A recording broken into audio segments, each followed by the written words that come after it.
मित्रों नमस्ते जी। आइए हम बलिराम चौरसिया आप सभी का बहुत बहुत स्वागत करते हैं। संगीत के विभिन्न परीक्षाओं को ध्यान में रखते हुए संगीत से संबंधित वस्तुनिष्ठ प्रश्नोत्तरी के इस सीरीज को शुरू करते हैं। आइए पहला प्रश्न है, संगीत परिजात में श्लोकों की कितनी संख्या है? प्रश्न पूछा जाए तो 500 इसका आंसर होगा। संगीत परिजात में श्लोकों की संख्या 500। देखिए भरत ने कितने अलंकार माने हैं? तो भरत मुनि ने 33 अलंकार माने हैं, याद रखिएगा। जाति के भेद, तो जाति के भेद को दो पार्ट में बांटा गया है। शुद्ध जाति इसकी संख्या है 7 और विकृत जाति इसकी संख्या है 11। अगला प्रश्न देख लीजिए, वैदिक काल में गज का नाम क्या था? दूपिका। वैदिक काल में गज का नाम क्या था? दूपिका, जिससे वायलिन बजाया जाता है। ठीक है जी। अगला प्रश्न देख लीजिए, सीधे सीधे एक स्वर को द्रुत गति से आरोह अवरोह करना क्या कहलाता है? सपाट तान। सीधे साधे एक स्वर को द्रुत गति से आरोह अवरोह करना क्या कहलाता है? सपाट तान। देखिए ठेका के प्रकार देख लीजिए, ठेका और इसमें ठेका की संख्या और उस संख्या के आधार पर उस लयकारी का क्या नाम होगा। देखिए एक गुण में एक ठेका बजेगा और उसको स्वर से समझ लीजिए, मतलब सा, मतलब एक या धा, कुछ भी समझ लीजिए। दुगुण में 2 ठेका बजता है, मतलब सा या धा, जो भी समझ लीजिए।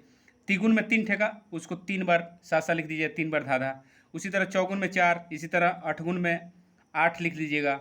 और फिर आड़ में देखिए, आड़ 1.5 गुना को बोलते हैं 3/2 को, या 1.1/1/2 भी लिख सकते हैं। इसका मतलब तीन मात्रा को 2 मात्रा में बजाना, आड़ कहते हैं उसको। आड़ लयकारी क्या है? 3 मात्रा को 2 मात्रा में बजाना, वही कुआड़ लयकारी। देखिए कुआड़ लयकारी मतलब सावा गुना, 5 मात्रा को आप 4 मात्रा में बजा देते हैं, उसको कहते हैं कुआड़। कुआड़ लयकारी किसको बोलते हैं? तो 5 मात्रा को 4 में बजाना। वहीं बियाड़ लयकारी क्या है? तो 7 मात्रा को 4 मात्रा में बजाना, मतलब पौने दुगुन। ठीक है जी, बियाड़ लयकारी पौने दुगुन को कहते हैं। ठीक है। अब देखिए ग्रंथ, कुछ ग्रंथ देखिए और इसके रचनाकार का नाम देखिए। दत्तिलम, दत्तिलम ग्रंथ के रचनाकार कौन थे? तो दत्तिल, और ये भरत मुनि के पुत्र थे दत्तिल। अब देखिए बृहदेशी, ये मतंग ऋषि इसकी रचना किए थे, बृहदेशी की। अब देखिए सद्ध राग चंद्रोदय, इसको पुंडरीक विठल द्वारा सद्ध राग चंद्रोदय का रचना हुआ था। देखिए रागमाला, इसका भी रचनाकार कौन थे? पुंडरीक विठल। और नृत्य निर्णय इस ग्रंथ के रचनाकार कौन है? पुंडरीक विठल। अगला प्रश्न देखिए, राग विबोध के रचनाकार कौन है? तो सोमनाथ। राग विबोध के रचनाकार सोमनाथ। संगीत दर्पण के दामोदर मिश्र, हृदय कौतुक के हृदय नारायण वेद और हृदय प्रकार के भी हृदय नारायण वेद रचनाकार हैं। अगला देखिए अनूप विलास, इसके भावभट्ट रचनाकार हैं। वहीं अनुपांकुश, इसके भी रचनाकार भावभट्ट हैं। और अनूप संगीत रत्नाकर, तो इसके भी रचनाकार भावभट्ट जी हैं। देखिए राग तत्व विबोध, राग तत्व विबोध इस ग्रंथ के रचनाकार कौन है? पंडित श्रीनिवास। देखिए संगीत सारामृत इसके रचनाकार कौन है? तुलाजीराव भोसले। तुलाजीराव भोसले संगीत सार अमृत को लिखे हैं। देखिए नागमाते आसिफी इसके रचनाकार कौन है? तो मोहम्मद रजा। नागमाते आसिफी इसके मोहम्मद रजा रचनाकार है। रस कौमुदी के रचनाकार कौन है? श्रीकांत। रस कौमुदी के श्रीकांत। देखिए जल तरंग एक तरह का समझिए बाध आवाज है या वाद्य यंत्र है। जल तरंग में प्यालों की कितनी संख्या होती है? तो 16 प्यालों की संख्या के माध्यम से जल तरंग वाद्य यंत्र बनता है। यह देखिए चीनी मिट्टी से बना होता है इसका प्याला जो होता है। अब देखिए इस राज्य में पर्दों की संख्या कितनी होती है? इस राज्य में पर्दों की संख्या कितनी? 19। इस राज्य में पर्दों की संख्या 19। देखिए बेला या वायलिन का आविष्कार किसने किया था? रावण किया था। बेला को वायलिन भी कहते हैं, इसका आविष्कार रावण, और इसे बजाने के लिए गज का प्रयोग करते हैं, और गज को प्राचीन काल में दूपिका कहते थे। ठीक है जी। अगला प्रश्न देख लीजिए, निःशेक बीड़ा का संबंध किनसे है? तो सारंगदेव जी से। निःशेक बीड़ा का संबंध सारंगदेव जी से। और बीड़ा आजुनस से बनी होती है, बीड़ा। देखिए प्रसिद्ध वायलिन वादक कौन कौन है? तो वीजी कृष्ण नटराजन और श्री रामकृष्णन। तो प्रसिद्ध आपसे पूछा जाए वीजी कृष्ण नटराजन जी किससे संबंधित है? तो वायलिन वादन से। श्री रामकृष्णन किससे संबंधित है? तो वायलिन वादन से, याद रखिएगा। अब देखिए बीड़ा की तान कितने प्रकार के होते हैं? तो 2 प्रकार के, आंसर होगा इसका 2 प्रकार, याद रखिएगा।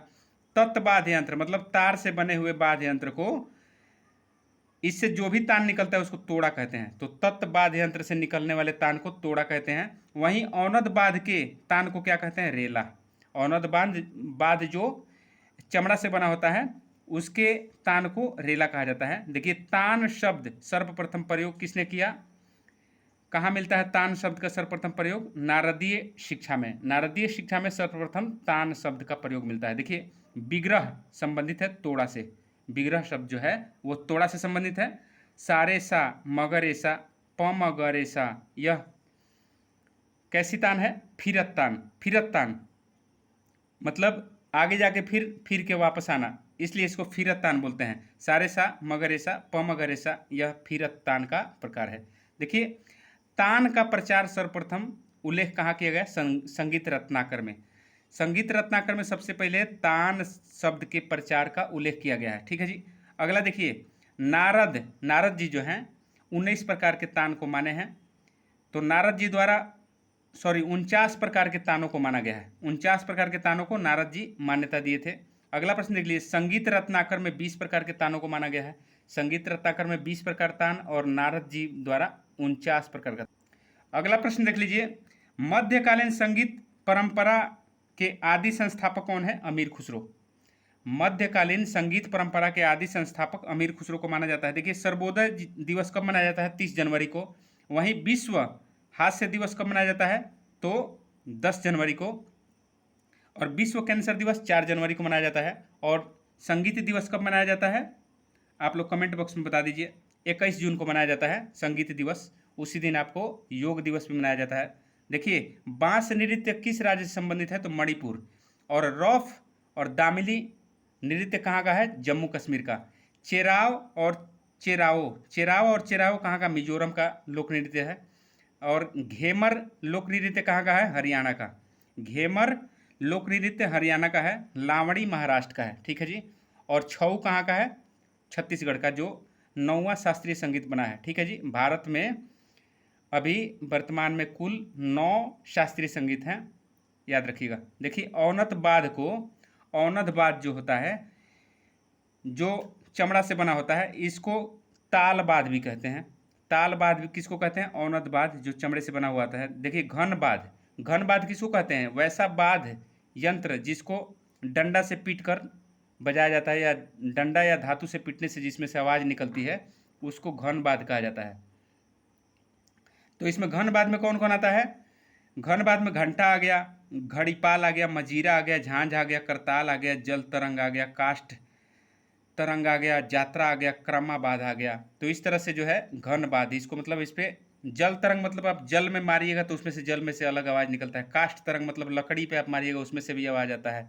तो इस तरह से यह घन बाध यंत्र के अंतर्गत आते हैं। अगला प्रश्न देख लीजिए, बाध यंत्र और इसमें कितने तार होते हैं इसको देखिए। संतूर में 100 तार होते हैं। संतूर में 100 तार और सितार में 7 तार होते हैं। संतूर में 100 और सितार में 7, याद रखिएगा। वायलिन बीड़ा में 4 तार होते हैं। वहीं कच्छपी बीड़ा में 4 तार होते हैं। चीता बीड़ा में भी 7 तार होते हैं। सिपंची बीड़ा में 9 तार होते हैं। और दिलरुबा में 4 तार होते हैं। दिलरुबा भी एक तरह का तत्वाद्य यंत्र है। अगला देखिए, संगीत मकरंद में बीड़ा के 18 प्रकार बताए गए हैं। तो क्वेश्चन पूछेगा आपसे, संगीत मकरंद में कितने प्रकार के बीड़ा का उल्लेख है? तो 18 प्रकार के, याद रखिएगा। अगला प्रश्न देख लीजिए, तंजौरी बीड़ा में तारों की संख्या कितनी होती है? तो 4। तंजौरी बीड़ा में तारों की संख्या 4 होती है। और रुद्र बीड़ा में कितनी? 7 तार होती है। ध्रुपद गायन में प्रयोग होता है रुद्र बीड़ा का। ठीक है जी। रुद्र बीड़ा में 7 तार होता है और इसको ध्रुपद गायन में प्रयोग किया जाता है। इसका सितार वादन में देखिए, सितार में कितने तार होते हैं? 7। और संतूर में 100। ठीक है जी। किन्नरी बीड़ा मतंग ऋषि द्वारा इसका आविष्कार किया गया। तो किन्नरी बीड़ा में 9 तार होते हैं। किन्नरी बीड़ा में 9 तार, याद रखिएगा, मतंग ऋषि द्वारा। और मत कोकिला बीड़ा यह देखिए भरत जी द्वारा आविष्कार किया गया था। इसका 21 तार होता है। इसमें मत कोकिला 21 तार वाला तत्वाद्य यंत्र है और इसको भरत जी आविष्कार किए थे। इसका देखिए, घोषिका बीड़ा, इसमें 1 तार होता है। घोषिका बीड़ा में 1 तार होता है। गिटार में 6 तार होता है। गिटार में 6 तार होता है। ठीक है जी। आगे देखिए, अगला प्रश्न है, अंतर्राष्ट्रीय मातृभाषा दिवस कब मनाया जाता है? तो 21 फरवरी। अंतर्राष्ट्रीय मातृभाषा दिवस 21 फरवरी को मनाया जाता है। अब देखिए, विष्णु दिगंबर पलुस्कर पद्धति में सम के लिए प्लस चिन्ह बनाया जाता है। वहीं भातखंडे जी द्वारा सम के लिए क्रॉस गुणा चिन्ह लगाया जाता है। पलुस्कर जी द्वारा प्लस चिन्ह, पी से पलुस्कर जी प्लस चिन्ह और भातखंडे जी द्वारा गुणा, ठीक है जी। और ताली के लिए पलुस्कर जी के संगीत पद्धति में मात्राओं की संख्या लिखा जाता है। ताली के लिए मात्राओं की संख्या लिख दिया जाता है विष्णु दिगंबर पलुस्कर जी के संगीत पद्धति में। और वहीं विष्णु नारायण भातखंडे जी के संगीत पद्धति में ताली के लिए आप 0 लिखते हैं, ठीक है जी, याद रखिएगा। अगला प्रश्न देख लीजिए, सम्मिश्र स्वर के स्वरित स्वर की श्रुतियाँ 4 होती है। सम्मिश्र स्वर के स्वरित स्वर की श्रुतियाँ कितनी होती है? तो 4। अगला प्रश्न देख लीजिए, उदांत स्वर की श्रुतियाँ 2 होती है। उदांत स्वर की श्रुतियाँ कितनी होती है? 2। अनुदांत स्वर की श्रुतियाँ 3 होती है। वहीं देखिए अनुदांत स्वर किसको किसको कहते हैं? तो धैवत और ऋषभ को, धैवत और ऋषभ को अनुदांत स्वर कहते हैं। वहीं देखिए स्वरित के अंतर्गत आधुनिक स्वर हैं। स्वरित के अंतर्गत आधुनिक स्वर कौन कौन माने गए हैं? षडज, मध्यम और पंचम। षडज, मध्यम और पंचम, ठीक है जी। अगला प्रश्न देख लीजिए, राग रगांग पद्धति के आविष्कारक कौन है? तो नारायण मोरे। नारायण मोरे राग रगांग पद्धति के आविष्कारक। ठाट पद्धति के आविष्कारक कौन है? तो विष्णु नारायण भातखंडे जी हैं। मेल पद्धति के जन्मदाता कौन है? तो बिदारण माधवाचार्य जी हैं। अगला प्रश्न देख लीजिए, ठुमरी गायन के जन्मदाता कौन है? तो वाजिद अली शाह हैं। देखिए ध्रुपद विद्या के जन्मदाता कौन है? तो राजा मान सिंह तोमर जी हैं।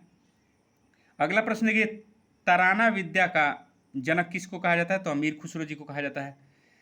गजल के भारत में लाने का श्रेय किसको जाता है? तो मोइनुद्दीन चिश्ती साहब को जाता है। अगला प्रश्न देख लीजिए, गुलाम नबी, गुलाम नबी इनको शोरी मियाँ भी कहा जाता है। यह टप्पा गायकी के जनक इनको कहा जाता है। गुलाम नबी या शोरी मियाँ जी को टप्पा गायकी, जिस पर पंजाबी ताल बजता है, उसके जनक गुलाम नबी, टप्पा गायकी के जनक। अगला प्रश्न देखिए, हिंदी साहित्य का स्वर्णकाल कब किसको कहा जाता है? तो भक्ति काल को। हिंदी साहित्य का स्वर्णकाल कौन है? भक्ति काल। मुगल काल का स्वर्णकाल किसको कहा जाता है? तो अकबर के शासनकाल को कहा जाता है। मुगल काल का स्वर्णकाल अकबर के शासनकाल को कहा जाता है। हिंदी नवजागरण के अग्रदूत, हिंदी नवजागरण के अग्रदूत के नाम से किनको जाना जाता है? तो भारतेंदु हरिश्चंद्र जी को जाना जाता है। और इनका भारतेंदु हरिश्चंद्र जी का ग्रंथ का नाम क्या है? भारत दुर्दशा। भारत दुर्दशा के रचयिता कौन है? तो भारतेंदु हरिश्चंद्र जी। इनको हिंदी नवजागरण के अग्रदूत के रूप में जाना जाता है।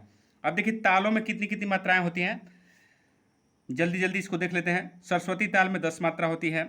यति शेखर ताल में 15 मात्रा होती है। अष्टमंगल ताल में 22 मात्रा होती है। टप्पा ताल में 16 मात्रा होती है। और अड़िम ताल में होती है 13 मात्रा। ध्रुव ताल में 14 मात्रा। और 16 मात्रा का ताल होता है जत ताल। जत ताल में 16 मात्रा होती है। और झप ताल में 10 मात्रा। झप ताल में 10 मात्रा। झुमरा में 14 मात्रा। और सवारी ताल में 16 मात्रा। स से सवारी, स से 16 मात्रा, ठीक है जी। सवारी ताल में 16 मात्रा। विष्णु ताल में 17 मात्रा। और शिखर ताल में 17 मात्रा। ब्रह्म ताल में 28 मात्रा होता है, याद रखिएगा। ब्रह्म ताल में 28 मात्रा होता है। शिखर ताल में 17, शिखर और विष्णु ताल में भी 17 मात्रा होती है। अगला देखिए, फरदोस्त ताल में होता है 14 मात्रा। अर्जुन ताल में 20 मात्रा। और देखिए दीपचंडी में 14 मात्रा। दीपचंडी में 14 मात्रा, ये टप्पा के साथ भी बजाया जाता है। पंजाबी ताल में 16 मात्रा। दीपचंडी में 14, पंजाबी ताल में 16 मात्रा होती है। देखिए धूमाली ताल में कितना? 8 मात्रा। अद्धा ताल में क्या? 16 मात्रा। अद्धा ताल में 16 मात्रा होती है। कव्वाली ताल में 8 मात्रा। कव्वाली ताल में 8 मात्रा। और वहीं मत ताल में होता है 10 मात्रा।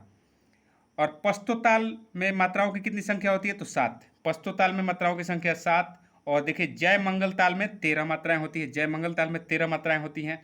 रुद्र ताल में 11 मात्राएं। बसंत ताल में 9 मात्राएं होती है। देखिए चंद्रकार तिहाई में समान मात्राओं के कितने बोल होते हैं? तो 9। चंद्रकार तिहाई में समान मात्राओं के कितने बोल होते हैं? 9, याद रखिएगा। अब देखिए 3 ताल में आड़ किस मात्रा से शुरू होगी? 3 ताल में आड़ लयकारी किस मात्रा से शुरू होगी? तो 5/2। 5/2। अगला प्रश्न देख लीजिए, श्रृंगार रस के प्रमुख कवि कौन है? बिहारी दास। इनके द्वारा लिखा गया सतसई। श्रृंगार रस के प्रमुख कवि कौन है? बिहारी दास। सतसई ग्रंथ के रचनाकार बिहारी दास। देखिए इंडिया का पहला समाचार पत्र उतंड मार्तंड, यह देखिए 30 मई 1826 को प्रकाशित हुआ।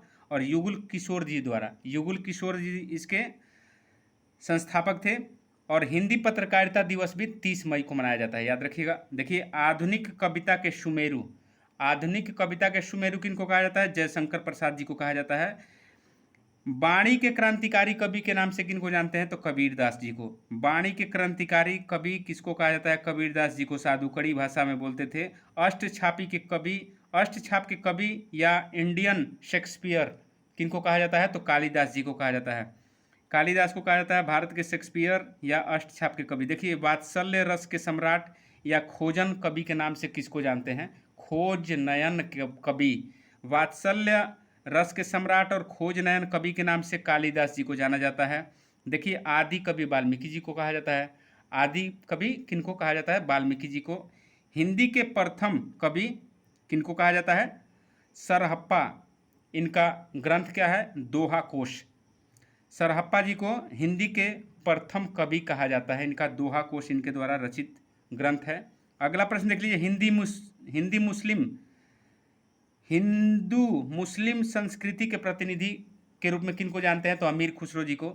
हिंदू मुस्लिम संगीत के प्रतिनिधि के रूप में जाना जाता है अमीर खुसरो जी को। हिंदी साहित्य की प्रथम रचना पृथ्वीराज रासो, जिसमें जम्मू कश्मीर का इतिहास मिलता है और चंद्र बरदाई जी द्वारा रचित है पृथ्वीराज रासो। पृथ्वीराज रासो किनकी पुस्तक है? चंद्र बरदाई जी का। इसमें जम्मू कश्मीर का इतिहास मिलता है। देखिए,